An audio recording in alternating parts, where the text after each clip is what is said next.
اللهم صل على سيدنا ونبينا ومولانا محمد النبي الأمي وآله وأصحابه وبارك وسلم.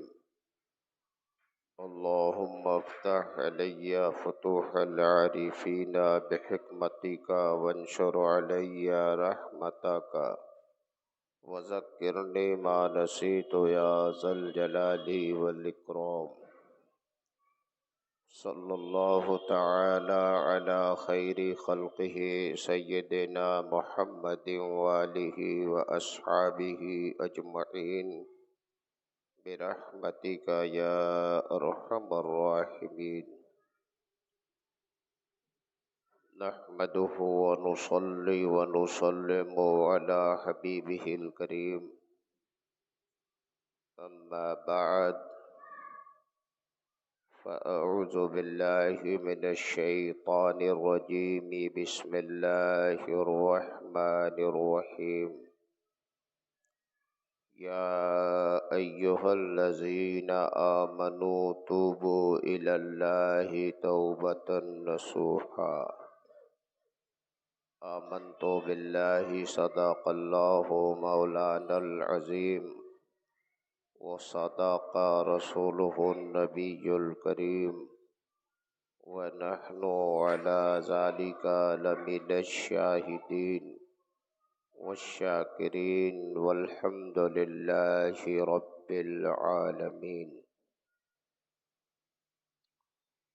مقتدر باعظمت علماء اکرام ومعزز سامعین عظام وحاضرین ذوی الاحترام، السلام علیکم ورحمۃ اللہ وبرکاتہ. آئیے جی لگا کر سب سے پہلے ہم اور آپ انتہائی محبت کے ساتھ یک زبان و یک خیال ہو کر مدنی تاجدار سرکار ابد قرار حبیب کردگار محبوب پروردگار شفیع روز شمار اللہ تبارک و تعالی کی تمام دولتوں اور تمام نعمتوں کے اس کی عطا سے مالک و مختار، لمبے لمبے ہاتھوں سے بھیک دینے والے، گرتوں کو اٹھانے والے، ڈوبتوں کو ترانے والے، نامرادوں کے دامن کو گوہر مراد سے بھر دینے والے، بزم کونین کے اجالے، مرآنی فقد رأى الحق کا مصدع جاں فضا سنانے والے، ہم غلاموں کا ہاتھ اپنے دستے پاک میں لے کر اللہ تبارک و تعالی کے ید قدرت میں پہنچا دینے والے، بے سہاروں کے سہارے، شافع محشر ہمارے، عرش عظیم کی آنکھ کے تارے، حضور سراپا نور، سرکار احمد مجتبیٰ محمد مصطفیٰ علیہ تحیۃ و ثنا کی بارگاہ بے کس پناہ میں جھوم کر بآواز بلند درود و سلام کا نذرانہ پیش کریں اور سب مل کر پڑھیں، اللہم صلی علی سیدنا و نبینا و مولانا محمد النبی الامی وآلہ و اصحابہ و بارک وسلم. حضرات گرامی، جمعہ گزشتہ میں توبہ کے تعلق سے گفتگو کا سلسلہ جاری ہوا کہ پروردگار عالم نے صاحبان ایمان کو، نبی دو عالم کے غلاموں کو، نبی کے وفاداروں کو اور نبی دو عالم کی تعظیم و توقیر، عزت و محبت کا چراغ اپنے سینوں میں روشن کر لینے والوں کو دعوت دی، ترغیب دیا، تعلیم فرمائی، رب نے ارشاد فرمایا ایمان والو توبہ کرو، اللہ کی بارگاہ میں سچی توبہ، کامل توبہ، اصلی توبہ۔ توبہ یہ بڑی عظیم دولت ہے، توبہ کی توفیق بھی اسی کو ملتی ہے جس پر خدا کا کرم ہو جاتا ہے اور اس کا اپنا احساس بیدار ہو جاتا ہے۔ اکثر لوگ اس مسئلے میں بالکل غافل ہیں، انہیں خیال ہی نہیں، وہ سمجھتے ہیں کہ ہم سے کوئی غلطی ہوتی ہی نہیں، کوئی گناہ ہوا ہی نہیں۔ لیکن اگر احساس بیدار ہو جائے اور آدمی اپنی کمیوں پہ نظر کر لے تو سمجھ میں آئے گا کہ قدم قدم پہ ہم سے غلطیاں ہوتی ہیں، جرائم ہوتے ہیں، گناہ ہوتے ہیں۔ کچھ ایسے گناہ ہیں جو ہم جان بوجھ کر کرتے ہیں اور کچھ گناہ غفلت میں، لا علمی میں، نادانی میں ہو جاتے ہیں، خبر بھی نہیں ہوتی۔ اس لیے احساس کو بیدار کرنا چاہیے۔ بزرگوں نے تو یہاں تک لکھا اور اپنی مجلسوں میں اپنے مریدوں کو، غلاموں کو یہ تعلیم دی، جب تم شب میں بسترے پہ جایا کرو تو سونے سے پہلے اپنے صبح سے لے کے اب تک کے سارے معاملات و نشیب و فراز اور سارے مرحلوں کا محاسبہ کر لیا کرو۔ سونے سے پہلے محاسبہ کرو، صبح کو میں اٹھا تو میں نے کیا کیا کیا، کہاں سچ بولا، کتنا جھوٹ بولے، کہاں غلط کیا، کہاں اچھا کیا۔ جب تم خیال کرو گے تو جو جو کمیاں گزری ہیں وہ نگاہ میں آ جائیں گی، ذہن میں حاضر ہو جائیں گی، اور جب وہ غلطیاں، وہ کمیاں، وہ خرابیاں، وہ بدیاں نگاہوں میں آ جائیں، ذہن میں آ جائیں گی تو اللہ کی بارگاہ میں ان سے توبہ کر لیا کرو، گناہ کی معافی مانگ کر پھر سویا کرو۔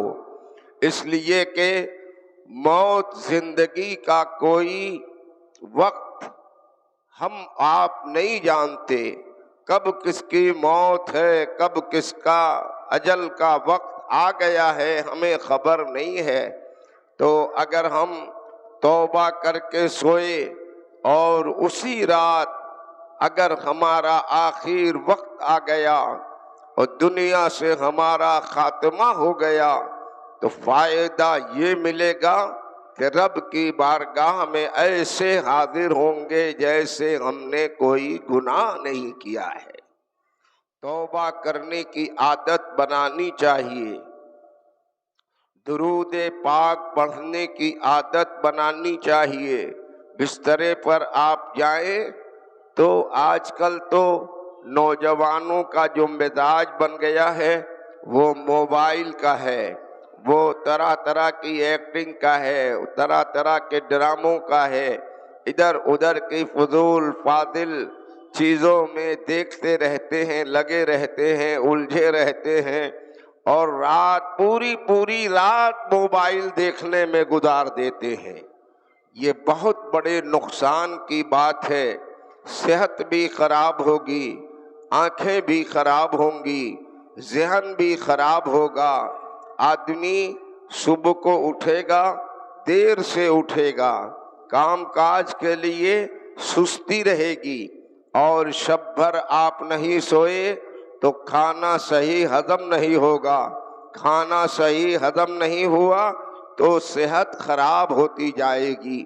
یہ موبائل بہت ہی مضر خطرناک چیز ہے، آنکھوں کی روشنی کمزور ہو جاتی ہے، دماغ کمزور ہو جاتا ہے، فکریں اس کی تبدیل ہو جاتی ہیں، سوچنے سمجھنے کی صلاحیت کمزور ہو جاتی ہے۔ موبائل پر اپنا وقت گزارنے والے نوجوانوں کو پیغام دوں گا، آپ اپنی اس عادت سے باز آ جاؤ، بسترے پر جاؤ تو پہلے تم اللہ کی بارگاہ میں توبہ کرو، درود شریف کی کثرت کرو، درود شریف پڑھنا شروع کر دو۔ ابھی تھوڑا بھی آپ نہیں پڑھ پاؤ گے، 10 بار 20 بار 25 بار 50 بار 100 بار تک پڑھتے رہیں گے کہ اسی اسنا میں رحمت باری اپنی آغوش میں لے لے گی اور آپ کی آنکھیں لگ جائیں گی، نیند اچھی آئے گی، فوراً نیند بھی آ گئی، پوری رات آپ سوتے رہیں گے لیکن رب کی بارگاہ میں آپ ذاکر مصطفیٰ لکھے جاتے رہیں گے، درود پڑھنے والا لکھا جاتا رہے گا، فرشتے آپ کے نامہ اعمال میں، آپ نے تو 10-20 بار ہی پڑھا، 25 بار پڑھا، 100 بار پڑھا کہ سو گئے آپ، لیکن آپ کے دفتر اعمال میں آپ کو درود کا تالی لکھا جاتا رہے گا، اور کاش اسی وقت میں اگر آپ کو موت آ گئی تو اللہ کی بارگاہ میں ایسے اٹھیں گے کہ جسم سے دم جا رہا ہے، نزع کی کیفیت ہے، روح پرواز کر رہی ہے اور زبان پر درود مصطفیٰ جاری رہا ہے۔ یہ عادت بڑی پاکیزہ، بڑی اچھی، بڑی خصلت اور بڑے فائدے کی بات ہے۔ اپنے اعمال پہ غور کرنا چاہیے، اپنی کمیوں پہ غور کرنا چاہیے۔ اگر ہم اور آپ احساس کر لیں تو پتہ چلے گا کہ ہماری نمازیں، جو لوگ نماز پڑھتے بھی ہیں، اکثر تو لوگ 5 وقتہ نماز ہی نہیں پڑھتے۔ رمضان شریف آ جاتا ہے تو رمضان میں ذرا پڑھنے والوں کی تعداد زیادہ ہو جاتی ہے، عید کا چاند نظر آیا وہیں سے سب کچھ ختم ہو جاتا ہے، اور جو لوگ نمازی بن کر مسجد میں آتے ہیں تو ان کی حالت بھی عجیب و غریب ہوتی ہے۔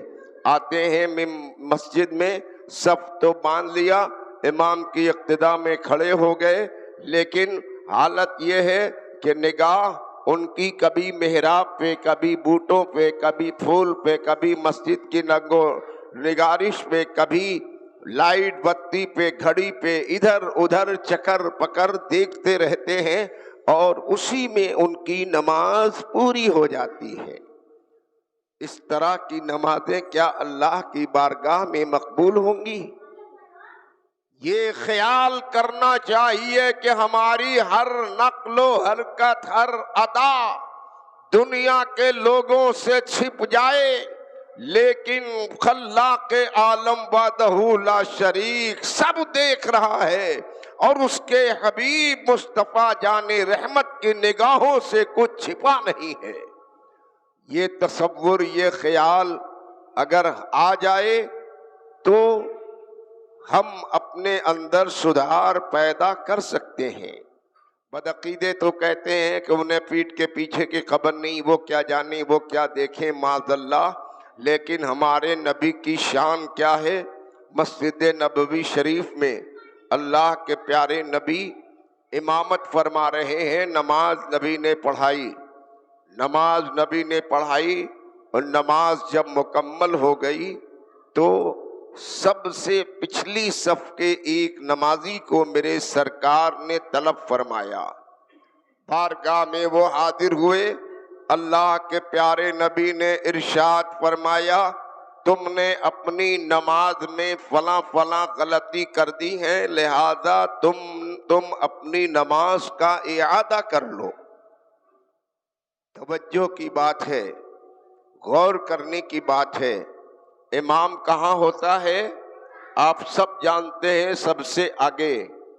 رخ سب کا نماز میں کدھر ہوتا ہے؟ قبلہ کو، اور امام سارے مقتدیوں سے آگے۔ سب کا رخ قبلہ کو ہوتا ہے، اور نبی کا فرمان ہے، نبی نے ہی نماز کا طریقہ بتایا ہے، جب تم قیام کی حالت میں رہو تو تمہاری نگاہ مقام سجدہ پر ہونی چاہیے، ادھر ادھر چکر پکر میں نہیں ہونا چاہیے، نگاہ مقام سجدہ پر۔ اب جس نے یہ قانون بتایا، یہ ضابطہ بتایا، یہ طریقہ بتایا، وہی نبی ہے۔ نبی ایسا نہیں کہ پیچھے کھڑے تھے کہ آگے والے کو دیکھ لیا، نبی سب سے آگے مصلی امامت پر ہے، نگاہ نبی کی مقام سجدہ پہ ہے، اور نبی اس حالت میں نماز پڑھا رہے ہیں۔ سب سے پچھلی صف کے نمازی کو بلا کر پیغمبر نے اصلاح فرمائی، نماز میں فلاں فلاں تم نے غلطی کر دی ہے، لہذا اپنی نماز کا اعادہ کر لو۔ یہ نبی نے تعلیم فرمائی۔ ایک جگہ میں نے بیان کر دیا تو تقریر کے بعد ایک جنٹل مین، بڑے انگلش داں، اکثر یہ طبقہ سمجھتا ہے کہ پڑھے لکھے تو ہم ہی لوگ ہیں، ہم ہی کو علم ہے، ہم ہی کو معلومات ہے، مولوی کیا جانے، مولوی تو نماز روزے کا مسئلہ بس جانتا ہے، مولوی کو وہ کسی اعتبار میں نہیں لاتے، کوئی شمار میں نہیں لاتے۔ ایک جینٹل مین کھڑے ہو گئے، تقریر کے بعد وہ مجھ سے کہنے لگے، مولانا صاحب آپ کی یہ بات میری سمجھ میں نہیں آئی۔ میں نے کہا کون سی بات سمجھ میں نہیں آئی؟ کہا آپ نے ابھی بیان کیا نبی سب سے آگے ہیں، نماز پڑھا رہے ہیں، اور سب سے پچھلی صف کے نمازی کو نبی نے اصلاح فرمائی، بات آپ لوگ ایسی کیا کیجئے کہ عقل قبول کرے، عقل میں آئے۔ میں نے کہا الحمدللہ، سنیے، اگر آپ یہ کہہ دیتے کہ یہ روایت غلط ہے تو شاید میری زبان خاموش ہو جاتی، میں کہتا کہ ٹھیک ہے، میں پھر کتابیں دیکھوں گا، اساتذہ سے پوچھوں گا، سمجھوں گا، غلطی ہو سکتا ہے کہ ہو گئی ہو، لیکن آپ نے روایت غلط نہیں کہا ہے، آپ یہ کہتے ہیں کہ عقل میں یہ بات نہیں آتی، تو آپ کو خوب معلوم ہونا چاہیے یہ بات ہی ایسی ہے جو عقل میں آنا بھی نہیں چاہیے، اگر عقل میں آ جائے گی تو اس بات کا کمال ختم ہو جائے گا، یہ بات عقل میں آنے والی نہیں ہے۔ میں نے کہا دیکھیے، ہم میں سے کوئی ایک نوجوان کھڑا ہو جائے اور وہ نوجوان کہے پاؤ بھر کا ایک پاؤ کا گلاس لیے ہو، اور وہ یہ کہے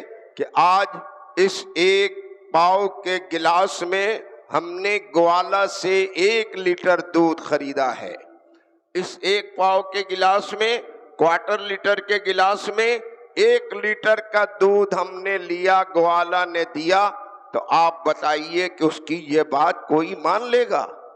آپ لوگوں سے میں پوچھنا چاہتا ہوں، بتائیے یہ بات ماننے کی ہے؟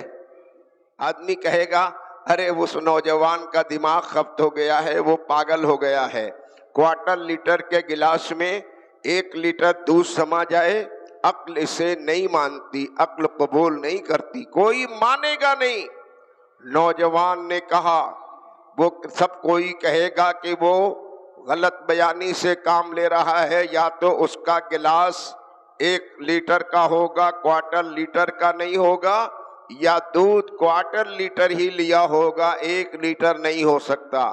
کوارٹر لیٹر کے گلاس میں 1 لیٹر دودھ کا دعویٰ کر رہا تھا نوجوان، سننے والوں نے انکار کر دیا، کوئی ماننے کو تیار نہیں تھا۔ اس نے کہا ہاں یہ بات تو صحیح ہے۔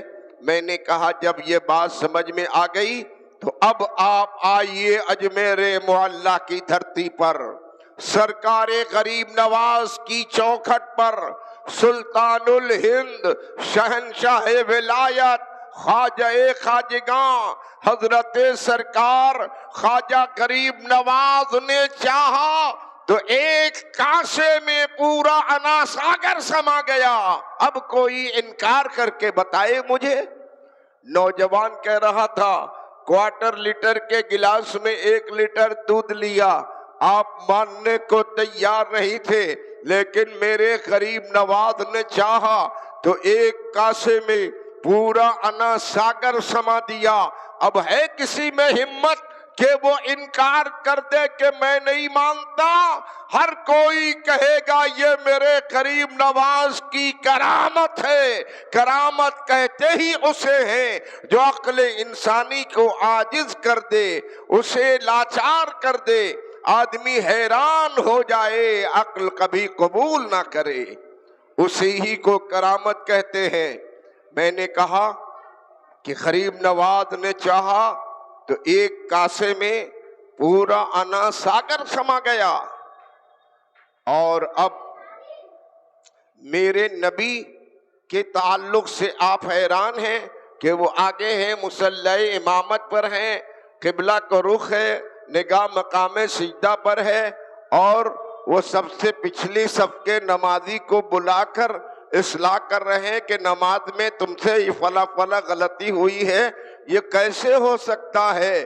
میں نے کہا دیکھیے ہمارے ملک ہندوستان میں نیشنل ہائی وے روڈ ہیں، ٹرک چلتے ہیں، بسیں چلتی ہیں، اور ڈرائیور کہاں ہوتا ہے؟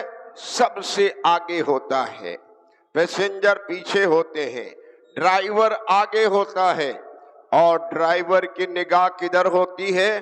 اپنی منزل مقصود کی طرف سامنے ہوتی ہے۔ سامنے ڈرائیور دیکھتا رہتا ہے اور سارے پیسنجر اس کے پیچھے بیٹھے ہوتے ہیں۔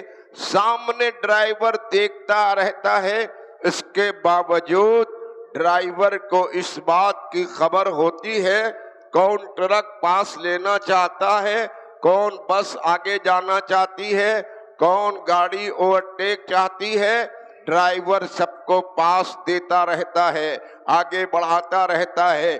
پیچھے کی گاڑیوں کی خبر ڈرائیور کو سب سے آگے ہو کر اور اپنی منزل کی اور نگاہ رکھنے کے بعد بھی سب کی خبر ہو رہی ہے۔ تو وہ بولے جینٹل مین، ارے اس میں ڈرائیور کا کیا کمال ہے؟ میں نے کہا پھر کس کا کمال ہے؟ کہا یہ تو ڈرائیور کے آگے ایک آئینہ لگا ہوتا ہے، اس آئینے میں ڈرائیور پیچھے کی تمام گاڑیوں کے حالات کو دیکھتا رہتا ہے۔ ڈرائیور آئینے میں پیچھے کے حالات کو دیکھتا ہے۔ میں نے کہا جب آپ نے اتنا فلسفہ سمجھ لیا تو اب آئیے بلا تشبیہ و تمثیل مصطفیٰ جان رحمت کی بارگاہ میں۔ ڈرائیور سامنے کے آئینے سے پیچھے کے حالات کو دیکھ لیتا ہے۔ مصطفیٰ جان رحمت وہ ہیں جہاں نبوت کا آئینہ لگا ہوا ہے، نبوت کے آئینے میں پوری کائنات کو مصطفیٰ دیکھا کرتے ہیں۔ نبوت کا آئینہ ہے، نبوت کے آئینے میں میرے مصطفیٰ سب کچھ دیکھتے ہیں۔ بریلی کے تاجدار امام احمد رضا مجدد اعظم سرکار اعلی حضرت امام اعلی حضرت مجدد اعظم عاشق مصطفیٰ کہتے ہیں میرے نبی کی شان یہ ہے، سر عرش پر ہے تیری گدر، دل فرش پہ ہے تیری نظر، ملکوت و ملک میں کوئی شے نہیں وہ جو تجھ پہ آیا نہیں۔ وہ کمال حسن حضور ہے کہ گمان نقش جہاں نہیں، یہی پھول خار سے دور ہے، یہی شمع ہے کہ دھواں نہیں۔ میرے نبی کی شان و عظمت بہت ہی بلند و بالا ہے، سب کچھ دیکھتے ہیں مصطفیٰ، نبی کی نگاہ سے کچھ چھپا نہیں ہے۔ کائنات کو نبی ایسے دیکھتے ہیں جیسے ہاتھ کی ہتھیلی ہوتی ہے۔ ہم اپنی عبادتوں پہ، اپنی نمازوں پہ بھی خاص دھیان رکھیں۔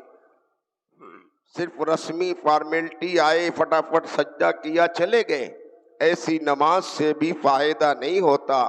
نمازیوں کی حالت یہ ہے، ابھی رمضان شریف آنے والا ہے، آ رہا ہے، کثرت سے نمازی بڑھ جاتے ہیں، تراویح پڑھنے والے بھی زیادہ ہوتے ہیں۔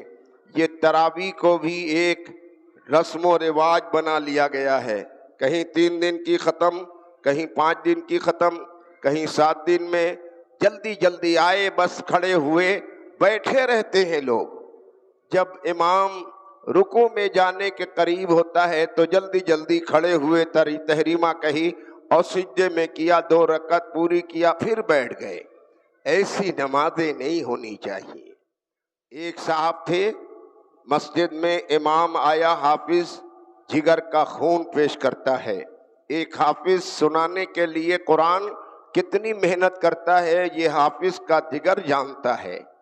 امام صاحب آئے، رمضان کا زمانہ تھا، تراویح شروع ہو گئی اور حافظ صاحب آئے، کھڑے ہوئے مصلی پر، نماز پڑھائی، 20 رکعت تراویح پڑھائی، سلام پھیرا، 5 پارہ پڑھایا اور نماز پوری ہوئی، اپنے اپنے گھر گئے۔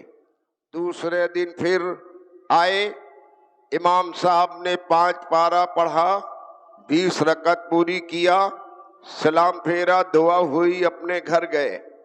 تیسری شب میں پھر حافظ صاحب آئے اور انہوں نے اپنے معمول کے مطابق 5 پارہ پڑھا، 20 رکعت ہوئی اور سلام پھیرا، دعا کرنے لگے تو صف میں سے ایک نمازی کھڑا ہو گیا اور اس نے کہا، امام صاحب آج آپ کا 5 پارہ پورا نہیں ہوا ہے، کہیں سے آپ سے بھول ہو گئی ہے یا آپ نے چھوڑ دیا ہے۔